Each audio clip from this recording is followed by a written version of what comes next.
வணக்கம் நண்பர்களே, welcome to Vivekam B plus. என்ன ரொம்ப நாளைக்கு பிறகு மீண்டும் உங்களுடன் உங்கள் முத்துக்குமார். இன்றைக்கி நம்ம பார்க்க போகிற டாபிக் இந்த டைரக்ஷன் ஒரு மாடல் நம்ம பார்க்குறோம். ஓகேங்களா? ஸோ ஏற்கனவே இதுக்கு முன்னாடி நம்மளுடைய நண்பர் ஃபெமிகா மேம் நிறைய மாடல் உங்களுக்கு நடத்துனாங்க.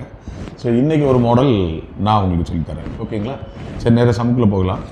இங்கே பாருங்கள், one evening Prakash and Dinesh are facing each other. அதாவது ஒரு நாள் சாயங்காலம் பிரகாஷும் தினேஷும் ஒருத்தர் ஃபேஸ் பண்ணி நின்றுட்டு இருக்காங்க அப்படிங்கிறது தான் கொடுக்கப்பட்டிருக்கு. Dinesh shadow fell exactly towards is left hand side. தினேஷனுடைய நிழலானது அவருடைய இடது பக்கம் விழுதுகிட்டது.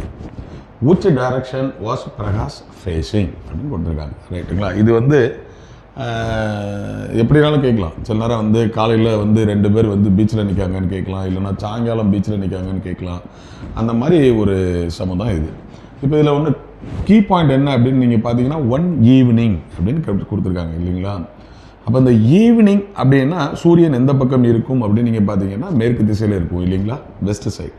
அப்போ மேற்கு திசையில் சூரியன் இருந்தால் நம்மளுடைய நிழல் எந்த பக்கம் விழும்? கிழக்கு பக்கம் விழும். ரைட்டுங்களா? ஆப்போசிட் சைடு விழும். இதுதான் லாஜிக். இந்த லாஜிக்கை வச்சு தான் நம்ம இது பண்ண போகிறோம். இப்போ நமக்கு தெரியுது ஒன் ஈவினிங் அப்படின்னா, இப்போ நம்ம போட்டுக்கலாம் இல்லையா? முன்னாடியே நம்ம சொல்லி கொடுத்துருப்பாங்க, நார்த்து, சவுத்து, ஈஸ்ட்டு, வெஸ்ட்டு. அதாவது இதான் மேப்பில் இருக்கக்கூடிய டைரக்ஷனை பற்றி இப்படி தான் போடணும் அப்படின்னு முன்னால் உள்ள வீடியோவில் சொல்லி கொடுத்துருப்பாங்க. North, south, east, west. இது உங்களுக்கு போட தெரியும். நான் மீண்டும் பழைய இதுக்குள்ளே போகலை. ரைட்டுங்களா? ரைட். இப்போது ஈவினிங் டைம் அப்படின்னு சொல்லியிருக்காங்க. இப்போ ஈவினிங் டைம் சூரியன் எந்த பக்கம் இருக்கும் அப்படின்னா இந்த பக்கத்தில் இருக்கும். அப்படிதானே? அதாவது வெஸ்டர்ன் சைடு, மேற்கு திசையில் சூரியன் இருக்கும்.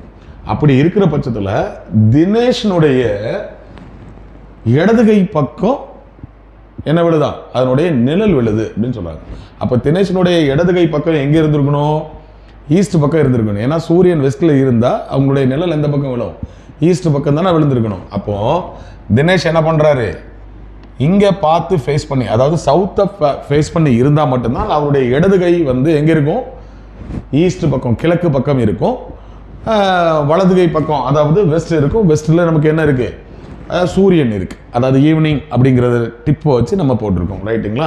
ரைட். இப்போது தினேஷ் சவுத்தை பார்த்து நிற்காருங்கிறது நம்ம கண்டுபிடிச்சாச்சு. ஆனால் இப்போ பிரகாஷ் அப்போ எங்கே பார்த்துருப்பாரு? பிரகாஷ் தினேஷை பார்த்துருப்பாரு. ஏன்னா அதுதான் இன்னொரு tips. Prakash and Dinesh are facing each other அப்படின்ட்டு. அப்போ பிரகாஷ் நார்த்தை பார்த்து இருக்காரு. அப்போ இந்த கொஸ்டினுக்கு ஈஸியாக ஆன்சர் சொல்லியாச்சுங்களா? which direction was Prakash facing அப்படின்னா நார்த்தை ஃபேஸ் பண்ணி இருக்காரு. ரைட்டுங்களா? ஸோ லாஜிக்காக யோசிங்க, மெதுவாக யோசித்து கரெக்டாக போட்டு ப்ராக்டிஸ் பண்ண உங்களுக்கு ஸ்பீடு அழகாக வந்துடும். ஈஸியாக அக்யூரேட்டான ஆன்சர் எழுதிடலாம். ஓகேங்களா? All the best. பாய்.